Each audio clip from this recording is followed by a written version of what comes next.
4 kilo bişirib 10 gün stolichni yeyirsən. Sonra deyirsən ki, oh my god, bayramlarda kökəldim. Yeni il gəlir, yeni il. Bəzəmişik yoluşqanı.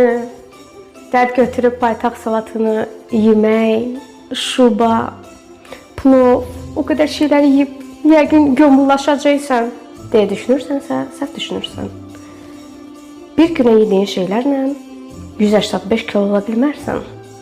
Onun üçün rahat ol, bayramı layiqincə qiymətləndir. Yeni ildə yedinsə, o demək deyil ki, sabah da davam eləməlisən. Paytaxt salatı 4 kilo bişirmə. Az pişir, az ye. Birinci, babat çoxlu salat ye. Sonra isə o ləvəngi var. Toyuqdan, məsələn, balıqdan. Onu ye. Karbohidratı gəlib çatanda o plova. Bütün süfrələrin şahı plov. Onda görəcəksən ki, oh my god, yeyə bilmərəm, yer yoxdur. Əsas məsələ qabı düzgün bölüşdürməkdir. Salatlar, mayonezsiz salatlar, balıq, yəni qırmızı ət, balıq, toyuq, rahat